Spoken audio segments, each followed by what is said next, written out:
Hello friends, आप सभी लोगों का स्वागत है आपके अपने YouTube channel math classes with Javed sir में। तो फ्रेंड्स, आज हम डिस्कस करेंगे 27 फरवरी 2025 के मोस्ट इम्पोर्टेंट करंट अफेयर्स के क्वेश्चन को।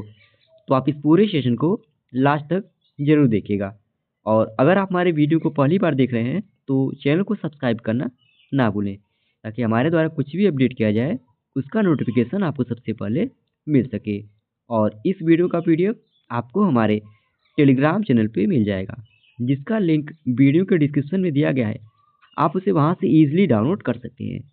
तो चलिए आज के सेशन को करते हैं स्टार्ट। तो सेशन को स्टार्ट करने से पहले पिछले दिन जो हम लोगों ने करंट अफेयर्स पढ़ा था उसका क्विक रिवीजन कर लेते हैं, जिसमें पहला प्रश्न है, पूरे ओपन 2025 चैलेंजर टेनिस प्रतियोगिता का पुरुष एकल खिताब किसने जीता है? तो इसे फ्रेंड्स डेलिबोर स्वीडिशिना ने जीता है। हाल ही में एशियाई विकास बैंक यानी एडीबी के अध्यक्ष बने मसातो कांडा का संबंध किस देश से है? तो इनका संबंध जापान देश से है। किसे आर्थिक विकास संस्थान का नया निदेशक नियुक्त किया गया है? तो सब्यसाची कर को अभी हाल ही में आर्थिक विकास संस्थान का नया निदेशक नियुक्त किया गया। हाल ही में किसे CEO of the year award 2025 से सम्मानित किया गया?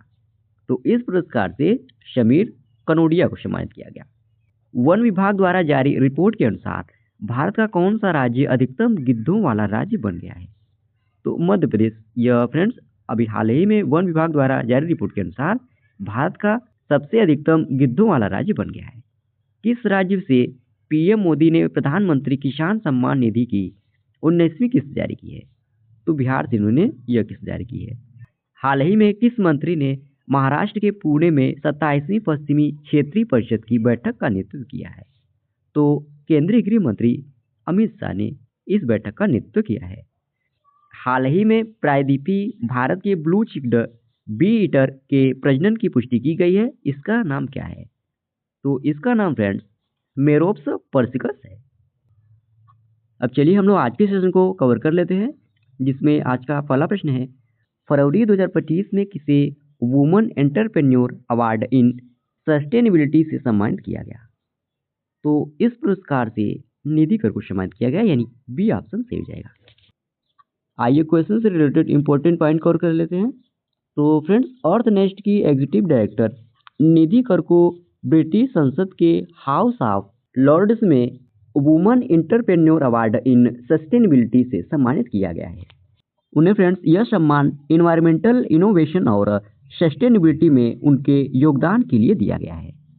आपको बता दें फ्रेंड्स, निधि कर ने अर्थनेस्ट में बायोडिग्रेडेबल बायो बैग्स तैयार किए हैं, जो पारंपरिक प्लास्टिक बैग्स का इको फ्रेंडली सॉल्यूशन है। और साथ ही फ्रेंड्स, यह ग्लोबल प्लास्टिक पॉल्यूशन से निपटने में महत्वपूर्ण भूमिका निभा रहा है। इसी इको फ्रेंडली प्लास्टिक बैग्स बनाने के लिए उन्हें यह सम्मान मिला है। अच्छा फ्रेंड्स, यह प्रश्न भी आपका पुरस्कार से संबंधित है। इसके बाद हम लोग 2025 में जितने भी पुरस्कार प्रदान किए गए हैं उसका रिवीजन करेंगे। ओके, पहले इस प्रश्न को देख लेते हैं। तो प्रश्न क्या पूछ रहा है, हाल ही में किस एयरबेस ने प्रतिष्ठित सर्वश्रेष्ठ सुरक्षा पुरस्कार जीता है? तो इसे फ्रेंड्स मनोहर अंतरराष्ट्रीय हवाई अड्डा ने जीता है, यानी बी ऑप्शन सही हो जाएगा। तो फ्रेंड्स, मनोहर अंतरराष्ट्रीय हवाई अड्डा, जिसे जी मार्ट गेट अंतरराष्ट्रीय हवाई अड्डा लिमिटेड द्वारा विकसित और संचालित किया जाता है, इसने इतिहास रच दिया है। यह फ्रेंड्स भारत का पहला हवाई अड्डा बन गया है जिसे राष्ट्रीय सुरक्षा परिषद सुरक्षा पुरस्कार 2024 के तहत सेवा क्षेत्र श्रेणी में प्रतिष्ठित सर्वश्रेष्ठ सुरक्षा पुरस्कार से सम्मानित किया गया है। और यह पुरस्कार फ्रेंड्स इसे हवाई हमले की सक्रिय सुरक्षा उपायों और शून्य घटना रिकॉर्ड ने इस प्रतिष्ठित पुरस्कार को हासिल करने में महत्वपूर्ण भूमिका निभाई है। और इसके उद्देश्य की बात करें तो फ्रेंड्स व्यावसायिक सुरक्षा और स्वास्थ्य को बढ़ावा देना इस पुरस्कार का उद्देश्य है। इस पुरस्कार के लिए फ्रेंड्स आकलन और मापदंड भी सुनिश्चित किया गया है। उसी के आधार पर इस पुरस्कार को प्रदान किया जाता है, जिसमें सुरक्षा प्रदर्शन सिक्योरिटी, सुरक्षा आंकड़े, सुरक्षा बॉन्ड, सुरक्षा जागरूकता और प्रशिक्षण, सुरक्षा नवाचार, इन सभी आकलन और मापदंड के आधार पर इस पुरस्कार को प्रदान किया जाता है। और आपको जानकारी के लिए बता दें फ्रेंड्स, राष्ट्रीय सुरक्षा परिषद पुरस्कार यह व्यावसायिक सुरक्षा और स्वास्थ्य में उत्कृष्ट प्रदर्शन करने वाले संगठनों को दिया जाता है। और इस पुरस्कार की अगर स्थापना की बात करें फ्रेंड्स, यानी किसके द्वारा इसकी स्थापना की गई थी, तो श्रव्य मंत्रालय भारत सरकार के द्वारा इसकी स्थापना की गई थी। अब हम लोग फ्रेंड्स 2025 में जितने भी पुरस्कार प्रदान किए गए हैं उसका हम लोग रिवीजन कर लेते हैं। तो ल्यूमिना डाटा मैट्रिक्स के एमडी और सीईओ समीर कनोडिया को business leader of the year के 23वें संस्करण में CEO of the year award से सम्मानित किया गया। गंगाधर राष्ट्रीय पुरस्कार यह उड़िया कवि प्रतिभा सतपथी को 2023 के लिए मिला। तरुण दास को सिंगापुर के मानद नागरिक पुरस्कार से सम्मानित किया गया। मेजर ध्यानचंद खेल रत्न पुरस्कार 2024 यह 4 लोगों को दिया गया है, जिसमें निशानेबाज Manu Bhaker, chess champion D Gukesh, भारतीय पुरुष हॉकी टीम के कप्तान हरमनप्रीत सिंह और पैरा एथलीट प्रवीण कुमार को यह पुरस्कार प्रदान किया गया है। पद्म पाणि लाइफ टाइम अचीवमेंट पुरस्कार यह सई पांचवी को प्रदान किया गया। भारतीय राष्ट्रीय महासागर सूचना केंद्र को साल 2025 का सुभाष चंद्र बोस आपदा प्रबंधन पुरस्कार मिला। अमेरिका का सर्वोच्च नागरिक सम्मान the presidential medal of freedom पहली बार किसी पुरुष फुटबॉलर को मिला। और यह फ्रेंड्स अर्जेंटीना के लियोनेल मेसी को प्रदान किया गया। मनु भाकर को उत्कृष्टता के लिए BBC Indian sports woman of the year के लिए चुना गया। साल 2025 के आईफा उत्कृष्ट उपलब्धि पुरस्कार से राकेश रोशन को सम्मानित किया गया। ग्लोबल टीचर प्राइज 2025 यह मंसूर अल मंसूर को प्रदान किया गया, जो सऊदी अरब से बिलोंग करते हैं।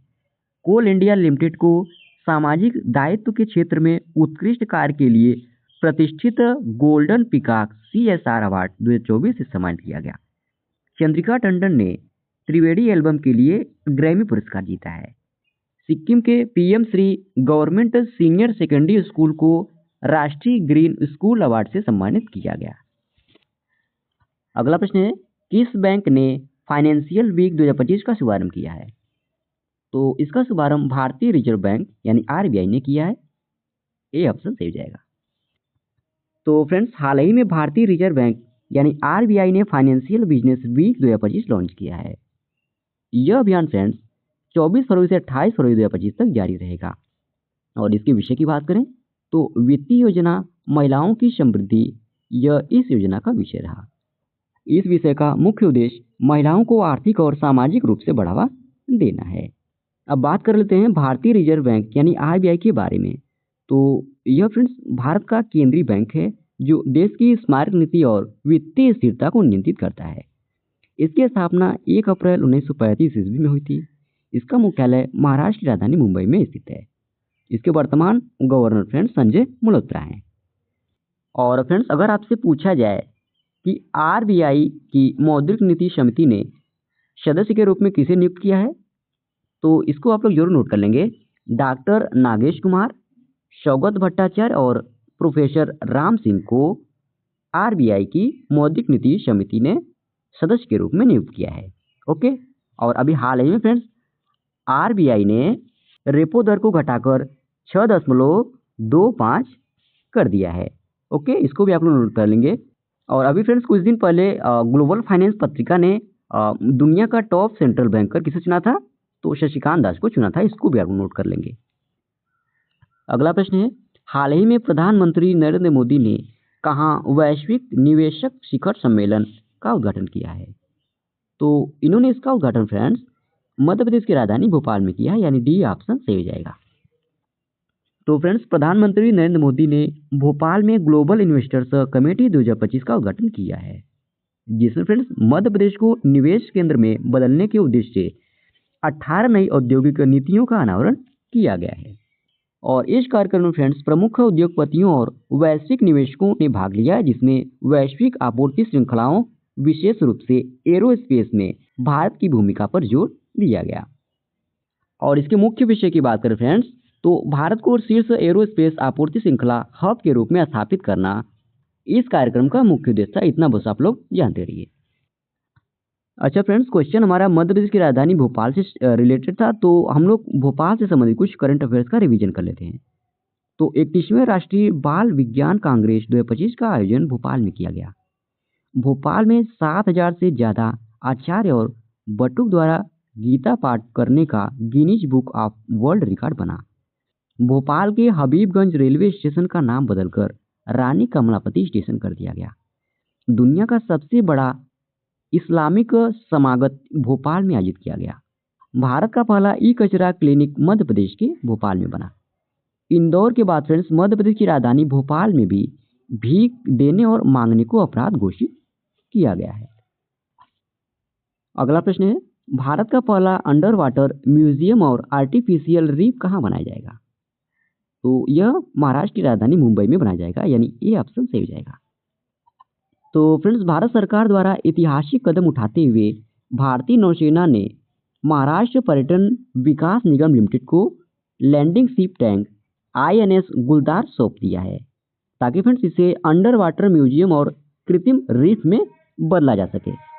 और आपको बता दें फ्रेंड्स, भारतीय नौसेना के सेवा मुक्त जहाज का उपयोग करने की यह भारत की पहली पहल है और इस परियोजना का उद्देश्य फ्रेंड्स स्थानीय समुदायों के लिए अवसर पैदा करते हुए समुद्री संरक्षण को बढ़ावा देना इस परियोजना का उद्देश्य है। अच्छा फ्रेंड्स, बात कर लेते हैं पूर्व INS गुलदार के बारे में। तो फ्रेंड्स INS गुलदार का निर्माण पोलैंड में किया गया था और इसे 30 दिसंबर 1985 को भारतीय नौसेना में शामिल किया गया था और इसने फ्रेंड्स 1995 तक मुख्य रूप से पूर्वी नौसेना कमान में तथा बाद में 12 फरवरी 2024 को अपनी सेवा समाप्ति तक अंडमान और निकोबार कमान में अपनी सेवाएं दी थी। बस फ्रेंड्स आप लोग इतना जानते रहिए कि INS गुलदार को सिंधुदुर्ग जिले में डुबाया जाएगा और स्कूबा डाइविंग के लिए इस्तेमाल किया जाएगा और डूबा हुआ जहाज फ्रेंड्स स्कूबा गोताखोरों को कोरल के नज़ारे और समुद्री पारिस्थितिकी तंत्र का एक अनूठा अंडर वाटर अनुसंधान अनुभव प्रदान करेगा। बस इतना आप लोग जानते रहिए। ओके। अच्छा फ्रेंड्स, क्वेश्चन हमारा महाराष्ट्र से रिलेटेड था, तो हम लोग महाराष्ट्र के बारे में जान लेते हैं। तो महाराष्ट्र की स्थापना 1 मई 1960 में हुई थी। राजधानी यहाँ की मुंबई है। मुख्यमंत्री यहाँ के देवेंद्र फडणवीस हैं। राज्यपाल यहाँ के CP राधाकृष्णन हैं। विधानसभा परिषद में सीटों की संख्या 78 है। विधानसभा में सीटों की संख्या 288 है। राज्यसभा में सीटों की संख्या 19 है। और ये फ्रेंड्स महाराष्ट्र का मैप। अगला प्रश्न है, किस कंपनी ने AI मॉडल मैग्मा का अनावरण किया है? तो इसका अनावरण माइक्रोसॉफ्ट कंपनी ने किया, यानी ये ऑप्शन सही हो जाएगा। तो फ्रेंड्स माइक्रोसॉफ्ट ने अपने क्रांतिकारी AI मॉडल मैग्मा का अनावरण किया है और यह फॉल फ्रेंड्स तकनीक मानव जैसी धारणा का अनुसरण करने के लिए डिजाइन की गई है, जो इसे वास्तविक दुनिया में देखने, पढ़ने और निर्णायक कार्रवाई करने में सक्षम बनाती है। मतलब फ्रेंड्स मैग्मा है ना फ्रेंड्स, यह AI मॉडल है जो वास्तविक दुनिया में देख सकता है, पढ़ सकता है और कार्रवाई कर सकता है। अच्छा फ्रेंड्स, कुछ करंट अफेयर्स का रिवीजन कर लेते हैं। तो गूगल ने बेंगलुरु में अपने नए अत्याधुनिक कैंपस अनंत का उद्घाटन किया है। एलन मस्क की AI कंपनी xAI ने स्मार्ट AI चैटबॉट ग्रोक 3 को लॉन्च किया है। चीन दक्षिण चीन सागर में पहला डीप वाटर स्पेस स्टेशन बना रहा है। इसरो ने IIT मद्रास में फीस्ट 2025 सॉफ्टवेयर का अनावरण किया। चीन में सबसे प्राचीन जुरासिक पक्षी का निवास मिला है। इजरायली शोधकर्ताओं ने ऑटिज्म से संबंधित मस्तिष्क गतिविधि की खोज की है। अगला प्रश्न है, ऑक्टेन सिडनी क्लासिक 2025 स्क्वैश प्रतियोगिता का एकल खिताब किसने जीता है? तो इसे सौरभ घोषाल ने जीता है, यानी ये ऑप्शन सही हो जाएगा। तो फ्रेंड्स स्क्वैश खिलाड़ी सौरभ घोषाल ने अपने अंतर्राष्ट्रीय संन्यास को खत्म करते हुए ऑक्टेन सिडनी क्लासिक 2025 स्क्वैश प्रतियोगिता का एकल खिताब इन्होंने जीता है। हालांकि फ्रेंड्स अप्रैल 2024 में इन्होंने प्रोफेशनल स्क्वैश संन्यास की घोषणा की थी। अब बात करें फ्रेंड्स इन्होंने किनको हराकर यह प्रतियोगिता जीता है, तो इन्होंने मिस्र के अब्देल रहमान नासर को 1-2, 11-6, 11-2 से हराकर यह खिताब इन्होंने जीता है। और आपको बता दें फ्रेंड्स, यह पेशेवर पुरुष खिलाड़ियों के लिए एक प्रतियोगिता थी और इसे फ्रेंड्स 19 फरवरी से 23 फरवरी 2025 को ऑस्ट्रेलिया के सिडनी में आयोजित किया गया था। अगला प्रश्न है, विश्व NGO दिवस कब मनाया जाता है? तो यह दिवस प्रत्येक वर्ष 27 फरवरी को मनाया जाता है, यानी ये ऑप्शन सही हो जाएगा। तो फ्रेंड्स हर साल 27 फरवरी को विश्व NGO दिवस या वर्ल्ड NGO डे मनाया जाता है। इसका उद्देश्य दुनिया भर के गैर सरकारी संगठनों के प्रयासों को पहचानना और उनके योगदान को सम्मान देना इस दिवस का उद्देश्य है। और आपको बता दें फ्रेंड्स, विश्व एनजीओ दिवस पहली बार सन 2009 मनाया गया था, लेकिन फ्रेंड्स इसे अंतर्राष्ट्रीय स्तर पर 2014 को मान्यता मिली और इसे 2024 में फ्रेंड्स संयुक्त राष्ट्र ने पहली बार मनाया था। और इस वर्ष की थीम की हम बात करें तो एक सतत भविष्य के लिए जमीनी स्तर के आंदोलनों को सशक्त बनाना, यह इस वर्ष इस दिवस की थीम थी। अच्छा, फरवरी महीने में फ्रेंड्स अब तक जितने भी महत्वपूर्ण दिवस मनाए गए हैं उन सभी दिवसों के साथ हम लोग थीम को डिस्कस कर लेते हैं। तो 1 फरवरी को भारतीय तटरक्षक दिवस मनाया गया, 2 फरवरी को विश्व आर्द्रभूमि दिवस मनाया गया, 3 फरवरी को राष्ट्रीय गुमशुदा व्यक्ति दिवस मनाया गया, 4 फरवरी को विश्व कैंसर दिवस मनाया गया और थीम थी यूनाइटेड बाय यूनिक। 4 फरवरी को फ्रेंड्स राष्ट्रीय कृमि मुक्ति दिवस मनाया गया और थीम थी एसटीएस को खत्म करें, बच्चों के स्वस्थ भविष्य में निवेश करें। 10 फरवरी को विश्व दलहन दिवस मनाया गया और थीम थी दालें कृषि खाद्य प्रणालियों में विविधता लाना। 11 फरवरी को अंतर्राष्ट्रीय महिला एवं बालिका विज्ञान दिवस मनाया गया।